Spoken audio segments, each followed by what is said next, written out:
A vampire's spawn is less than a slave. They're a puppet. We have no choice but to obey our master's commands. They speak, and our bodies react. People think the biggest threat to a vampire is a cleric with a stake. It's not. The biggest threat to a vampire is another vampire. They're scheming, paranoid, power-hungry beasts. So why would any vampire give up control over a spawn to create a competitor? Trust me, it doesn't happen. Khazad-dûr is a vampire lord in Baldur's Gate, the patriarch of his coven, and a monster obsessed with power. Not political power or military power, I mean power over people. The power to control them completely. He turned me nearly 200 years ago. I became his spawn, and he became my tormentor. But now, I've been conveniently lost. They won't ever control me again. Who is Astarion? Astarion is the confident, silver-tongued rogue. He is the pale elf that tricks you and pulls a dagger on you the first time you meet. He is also a runaway vampire spawn, doing what he can to survive and maintain his freedom. But there is much more to him than meets the eye, as is the case with many characters in Baldur's Gate 3. So come on and join me on my deep dives on our favorite origin characters, our companions, potential friends, enemies and lovers, as we take a look at their past, personality, romance and their possible futures. And let's find out who they really are.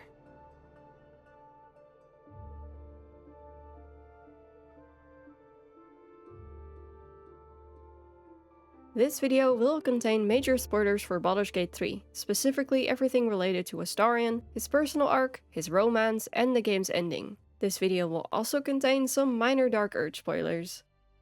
We meet Astarion soon after we wake up on the Ravaged Beach after the Nalloy crash. He tells us he's got one of those brain things cornered and asks for our help in killing it. It turns out though that the brain thing he had cornered was only a boar, and he didn't need our help, he just needed us to look away just long enough for him to pull a dagger on us. When he realizes we're not with the Mind Flayers and that we were captured just like him, he lets us go and tells us he was in Baldur's Gate when the Mind Flayers abducted him. We can then invite him to travel with us, and Astarion accepts. On the surface, Astarion often comes across as a selfish, power-hungry prick that hates good deeds and only enjoys the misery of others. Oh, and he wants to suck your blood. Because, guess what? Astarion is a vampire! Yeah, I know, shocking. Total surprise. Apparently the red eyes, pale skin, and pointy fangs didn't make it obvious enough for our characters.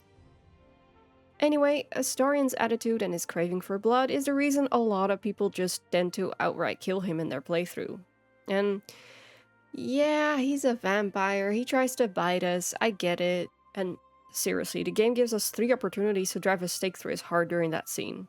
But if you decide to give him the benefit of the doubt and let the pale elf stay at your camp, you'll get the opportunity to get to know a different side of him. After spending some time talking, you will learn that he is a vampire spawn, and that he escaped his master Khazad-dûr after almost 2 centuries of abuse and torment.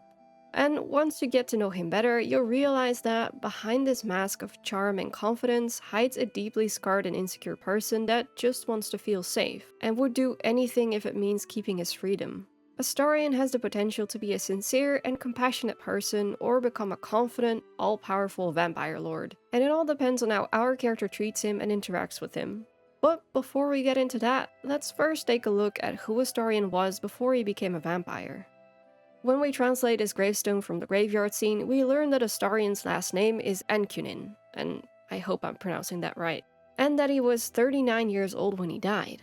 In D&D 5th edition, elves reach physical maturity around the same time as humans, but in their culture they aren't considered full adults until they're 100 years old. So even though Astarion likely didn't grow up in elven culture as he was from Baldur's Gate, he is still very young for elven standards. We know he had a job in the city, but we don't really know much more beyond that. Former friends and family are never brought up. Stepping away from the game for a second, the official Baldur's Gate 3 art book contains a bit of information about Astarion's background. The first part of his description reads, 200 years ago, Astarion was a corrupt elite of Baldur's Gate with a taste for power and a hunger for eternal life. It wasn't long before these desires became a nightmarish reality. Transformed into the vampire spawn of a sadistic master, Astarion was kept as a slave to lure fresh noble blood to the palace of Cazador. However, none of this is ever mentioned in the game, and I don't remember it ever being mentioned in early access either, so maybe this was just an idea Larian had at some point but decided to change it later on. The part about him luring people to the palace is a bit different as well. The book mentions noble specifically, but as per Astarion's own words, his main task was to seduce anything with a pulse, meaning noble and commoner alike. While I want to stick with official information for these deep dive videos, I was a little curious after reading this, so I decided to look up a bit more information about Astarion's life before he became a spawn, and I found some interesting tidbits. There was once a version of Astarion's background where he was a noble, a corrupt magistrate in Baldur's Gate that sold prisoners to Cazador. I couldn't find a direct source for this, only people mentioning it in threads, so I'm assuming this is something Larian once said, or maybe it was found in the early access game files at some point. And traces of this can be found in the official art book, as I mentioned earlier.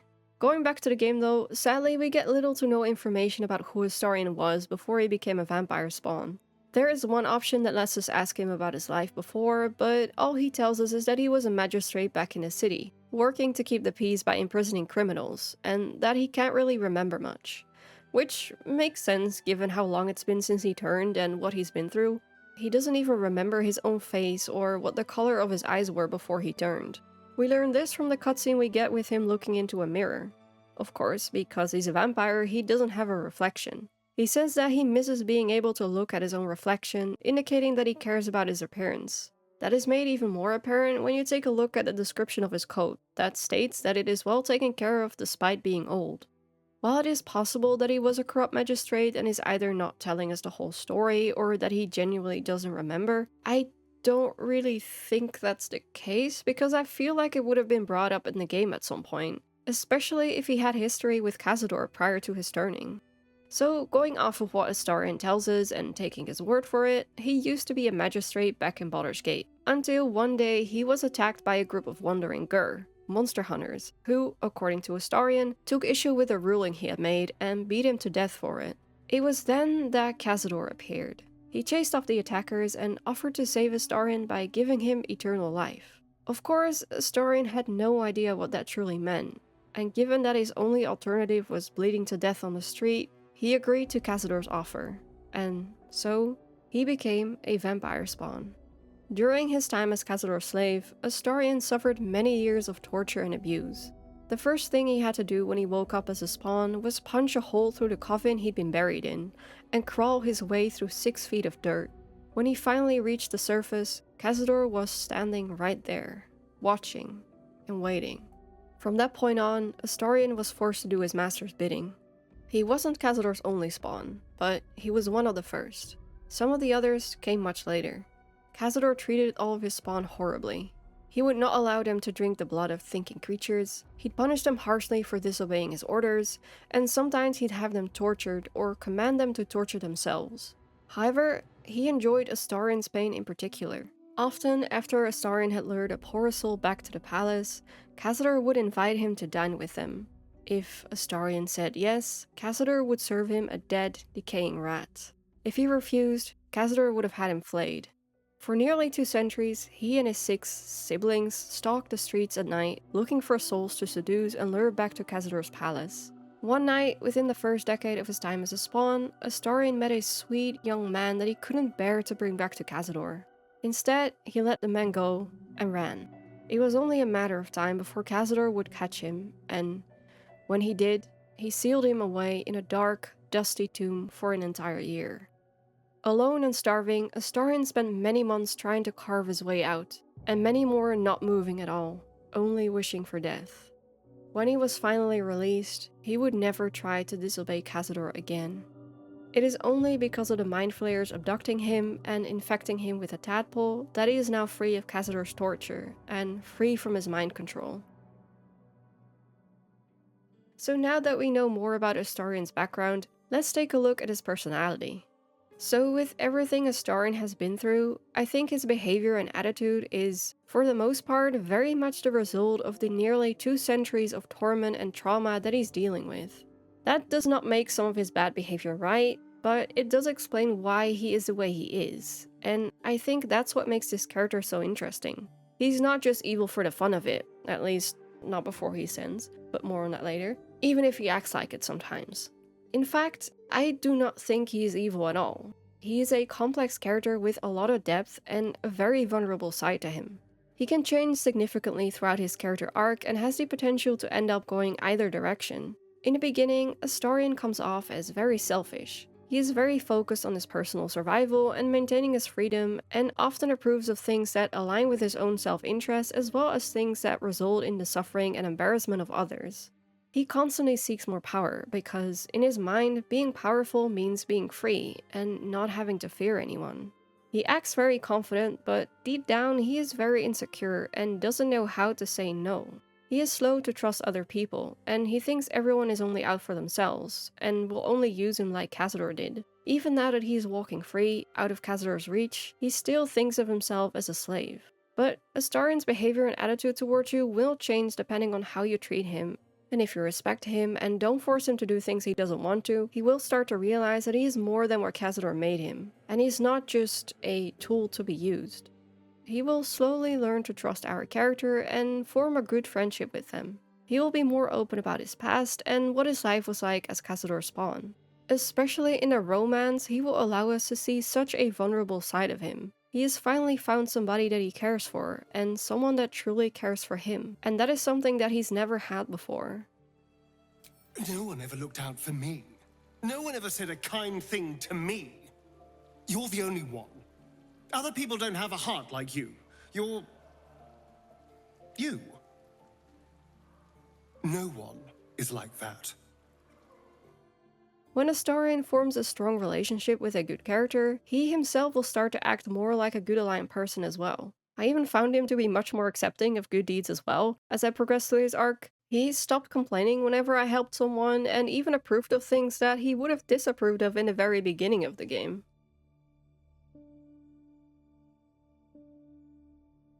Astarion's romance was very interesting to me, mainly because of the way it starts off. It starts off very casually like some of the other romances, but where it stands out is that for Astarion, this isn't just a bit of fun.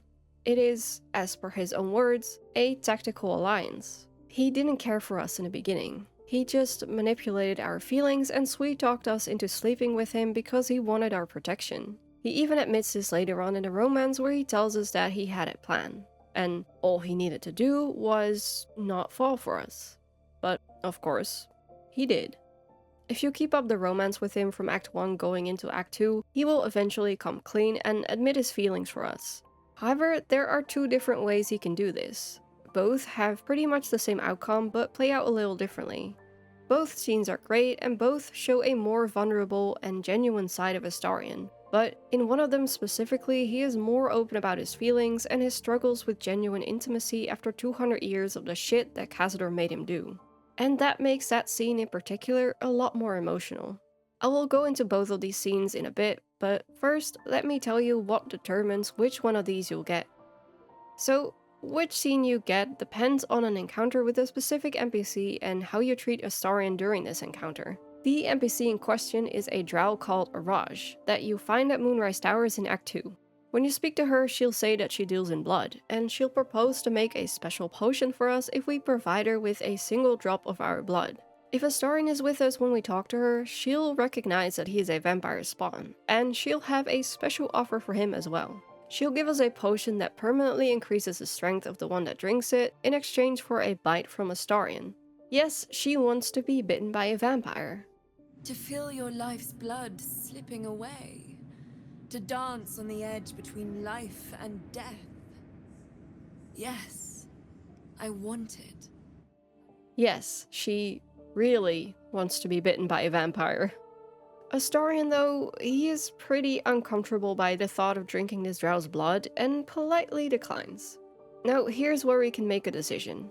We're told by Araj, who is quite annoyed that she's been rejected, to, and I quote, talk some sense into her obstinate charge. Now we can either respect Astarion's answer or tell him to bite her anyway. And if we do that, he will do it. But I didn't want to force Astarion to do something he didn't want to, especially knowing his history, so of course I told her, nah mate, his answer is no, so nice try, but fuck off. And then, during the next long rest, I got one of the 2 special cutscenes that I talked about earlier. In this scene, Astarion thanks us for standing by him and not making him do something he didn't want to. I want to thank you. For what you said, whilst I was in front of that vile drow. For the rest of the scene, he talks a bit about what it was like having to seduce people all the time, and how that was the reason for his entire existence as Cazador's spawn. If you then tell him you care about him, you get a few different options to show him how you feel. Hugging him being my favorite because it's just so damn cute, and painful at the same time because you can see by his reaction how he's really not used to this kind of affection. The scene ends on a very sweet note with Astarion holding our hand and telling us that he has no idea what we're doing, but he knows that this feels nice. But remember what I said about Astarion admitting that he didn't actually care for us in the beginning? Well, during this scene, after he talks about how he was used to seduce people for Cazador, you get the option to ask him why he chose to sleep with you. To which he answers this. Well, of course. I needed protection. People don't trust vampires, perhaps understandably, so I needed to get someone on my side. And seducing you was easy, frankly. Did you just call me desperate? Jeez, Astarion, thanks. Real nice.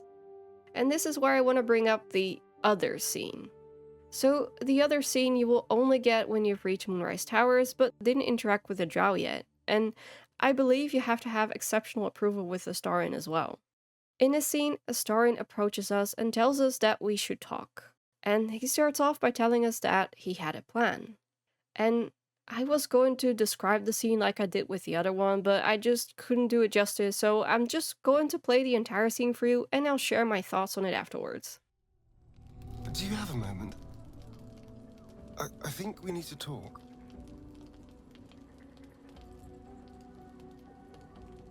Oh yes, I'm fine. I just feel awful. Look, I had a plan.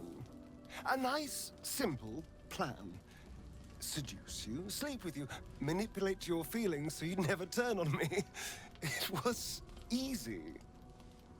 Instinctive. Habits from 200 years of charming people kicked in. All you had to do was fall for it. And all I had to do was not fall for you. Which is where my nice, simple plan fell apart. You're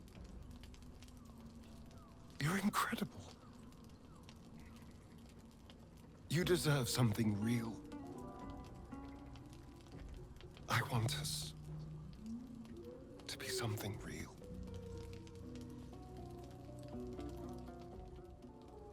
Of course they did. That's the problem. Or part of it. Being close to someone, any kind of intimacy, was something I performed to lure people back for him. Even though I know things between us are different, being with someone still feels tainted. Still brings up those feelings of disgust and loathing. I don't know how else to be with someone. No matter how much I'd like to.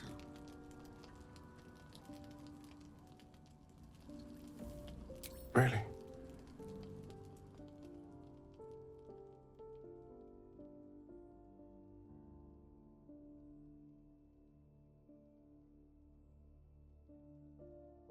I got the thank you scene in my first playthrough, so at first I didn't even know there even was another version of this scene, so when I heard about it, I knew I had to try and get the other version in my playthrough. And between the two scenes, this one just had more of an impact on me, as it just gives us more insight on how much Astarion is struggling with this. How after 200 years of charming people, his instincts kicked in when he wanted our protection and went about it the only way he knew. How being with someone still brings up those feelings of disgust and loathing, and that he doesn't know how else to be with someone. These are all things that the other scene doesn't tell us. Of course, in the other scene, it's shown that Astarion finally stops thinking of himself as Castle's slave and starts to realize that he is able to say no and that he shouldn't have to do anything he doesn't want to. And that is a great bit of character development that this scene doesn't show us. Both scenes are great in their own way, really, but the reason I prefer the one where he tells you about his plan is because he really opens up to us here. Not only about his internal struggles and trauma, but also about his initial intentions with us. He doesn't even tell us this in the thank you scene if we don't pick a specific option. Here, he decides to tell us the truth because he thinks we deserve to know, rather than it being a reaction to something we did, like with the drow. There's also more emotion in his voice when he speaks about his past experiences and his struggles with intimacy. In the other scene, I feel like he is holding back a bit, almost like he's trying to shrug it off. Here, he is letting his guard down completely. And maybe it's just because of who I am as a person, but when someone opens up to me like that, it makes me feel closer to that person, like our bond just became a bit stronger. So I felt like it was the same for my character and Astarion in this scene, because here he shows us that he really trusts us enough to tell us something so personal. And I didn't feel that as much in the other scene. I also really loved Astarion's reaction in the Dark Urge specific romance scene you get, where the Dark Urge takes over your body and tries to kill your romance companion. I recently got the scene in my Dark Urge playthrough, and Astarion's reaction was just so sweet. He knows what it's like to not have full control over your own body, to have someone or something make you do horrible things you don't want to, and not being able to do anything about it. He knows what we're going through, and wants to support us in any way he can and help us find a way to be free of this mysterious power that compels us to kill. Even though he's worried about himself because we literally tried to kill him, he is more worried about us somehow. We've given him something to care about, and that is worth the danger. There are a lot of similarities between Astarion and a Dark Urge character, so they understand what the other person is going through, and they are able to support each other in this, and I just love that so much. So now that we've taken a look at Astarion's past and present, let's take a look at his future. Or his potential future, I should say. There are a few different things that can happen to Astarion, but the main two endings for him are to ascend or not ascend. If he ascends, he will not only be a true vampire, he will be a new kind of vampire, one with a beating heart. If he doesn't ascend, he will remain a spawn, still a slave to a sanguine hunger, but still forever free of Cazador. Both endings are honestly very good in their own way, and both have positive and negative consequences. Ascended Astarion becomes an all-powerful, living vampire. He becomes very confident, so much more than he was. He's no longer plagued by his hunger for blood, he is able to walk in the sun, and won't have to deal with any other drawbacks of being a vampire anymore. He will be able to create his very own army of vampire spawn, and he'll never have to answer to anyone, ever again. He is truly free. However, he arguably loses a part of himself. His emotions are twisted. He is much less sincere and becomes very possessive. Obsessed with the power he now possesses, he sees the world as his personal playground, and the people in it as rats below his feet, lowly creatures begging to serve. He will do whatever he wants to do, consequences be damned. Non-ascended Astarion remains a spawn, forced to return to the shadows once a tadpole is gone, and forever plagued by his hunger for blood. Still a vampire, but not as powerful as he could have been. But he now also gets the chance to start over. Cazador is dead, and he is finally free. Free to start living his own life again, and free to finally start healing from his trauma. He may still be a spawn, but he has gained confidence and is not afraid to live his own life anymore, and he is hopeful about his future. From what I've seen, a lot of people are very torn on what is best for Astarion, and very good arguments can be made for either ending, and trust me, I've read a lot of them. And to be honest, I think it really depends on a few different things, like whether you played him as an origin character or whether you romanced him or not, because all of those things give a slightly different outcome for him. At the end of the day though, it really comes down to whatever ending you prefer for your type of playthrough. While I have my own preference, I think both endings can be viewed as good or bad depending on how you interpret them really, and both have a bit of a bittersweet undertone. But as I just said, I do have my own preference, and I will talk about that because, well, I'm a content creator, okay? Yelling into a microphone about my opinions on video games is what I do. So, here you go, I guess. So I prefer the non-ascendant ending for Astarion, and I will explain why. So, what stood out to me during Astarion's entire character arc is how his relationship with Cazador is very similar to Cazador's relationship with his former master Velieth. During Astarion's personal quest in Cazador's palace, we are able to find a skull, all that remains of the long-dead Velieth. The skull contains memories of the lessons that Velieth taught Cazador when he was a spawn. The rules of vampiric existence, as he called it. When we succeed all 3 wisdom checks, we learn how badly Velieth treated Cazador. Velieth taught Cazador to always dominate, to never allow anyone to be his equal. When Cazador reached out to a former friend, Velieth punished him by making him watch as he drained his friend dry. Velieth's second lesson was that power comes from solitude. To share with others is to be weak, and to be weak is to fail and die. When Cazador rebelled against Velieth, Velieth had him suffer 11 years of impalement, because he failed. The third lesson was to act not in haste. A near immortal has time to plan, time to act only when others will pay the price of action. Velieth remembers how they both laughed as Cazador killed him in the rite of perfect slaughter, his spawn now finally having learned his lessons. So after everything Velieth put him through, it is no surprise Cazador turned out to be as messed up as he is. And Velieth likely received similar treatment when he was a spawn, and his master before him. After learning all of this information, it became very clear to me that Astarion's character arc is about breaking the cycle of abuse. Or at least it is a very big part of it. A vampire master uses and abuses their spawn, so when the spawn finally managed to defeat their master, they got drunk on power and treat their spawn the same way as they were treated. And so the cycle continues. And Astarion, I fear he could potentially suffer the same fate if he ascends. Of course we can't know for certain if that is really what would happen, but I feel like it's definitely a possibility if Astarion isn't careful. First of all, when you succeed the insight check on him right before he kills Cazador, you will see how he is fearful, but also how all the blood and the potential power is intoxicating to him. At this moment, he's not thinking rationally. He is so afraid that he reverts back to the "only if I have all this power, I will be safe and I'll be free" mindset. Already, the game is kind of hinting at there being a risk of him turning into the monster that he's been trying to run away from. And then there is his behavior. His demeanor changes a lot when he ascends. He's a lot less sincere and he constantly talks about how he's going to take over the world. Some of my concern also comes from the things he says and the way he acts if you're in a romance with him. Your only 2 choices with Ascended Astarion are breaking up with him or becoming his spawn.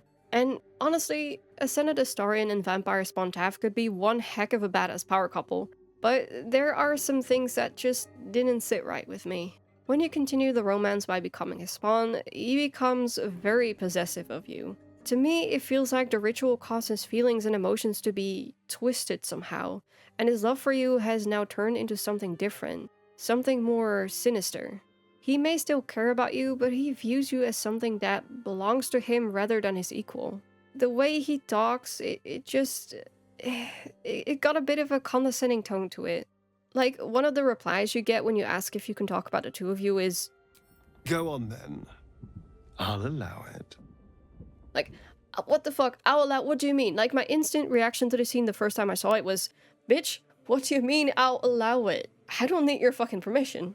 Or if you ask him if he can compel you like Cazador could him. Why would I need to? You're going to be wonderfully obedient.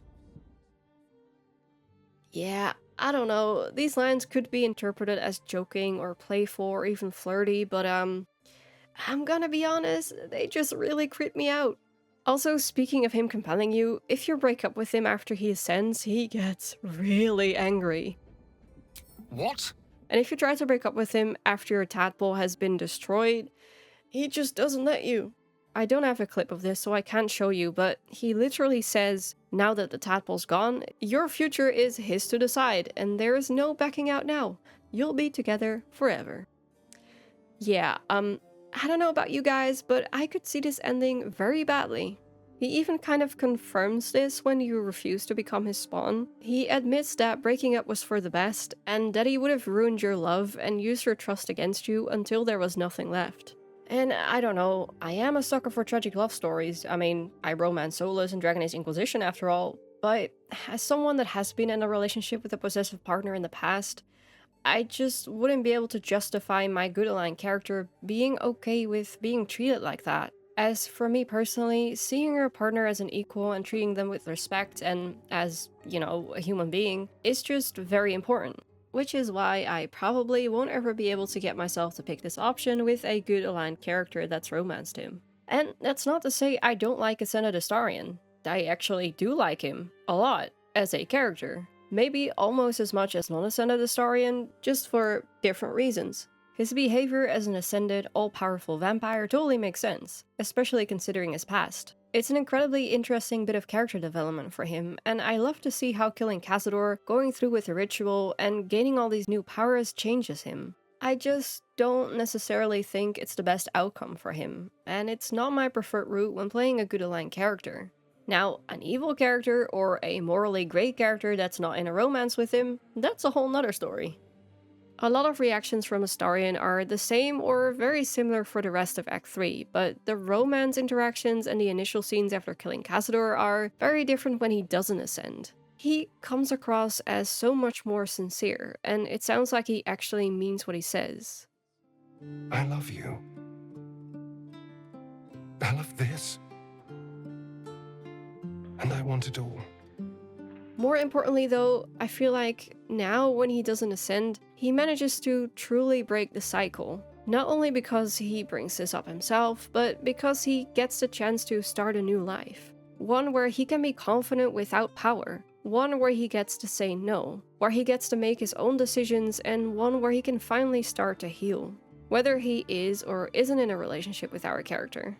The downside, of course, is that he is still a vampire spawn, so once the tadpole is gone, he'll have to go back to his life in the shadows.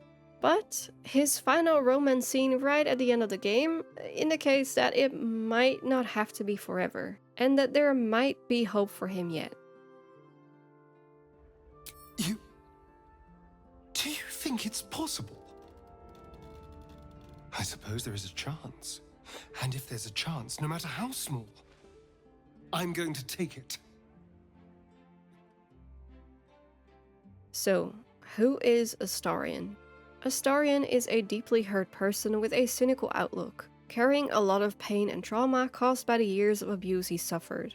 Astarion is also the man that slowly starts to realize that he is not just some tool to be used, and that he is so much more than that.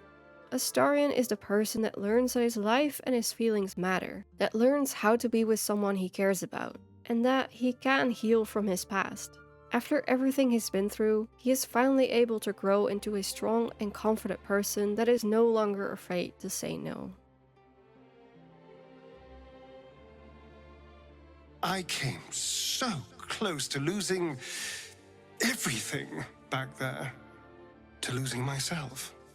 All I could see was the power on offer and the safety it promised. I was so blinded by it. But you saw something in me. Someone else I could be. Someone who could break the cycle of power and terror that started centuries ago. When I look at my future, anything and everything feels possible now. I've been dead in the ground for long enough. It's time to try living again.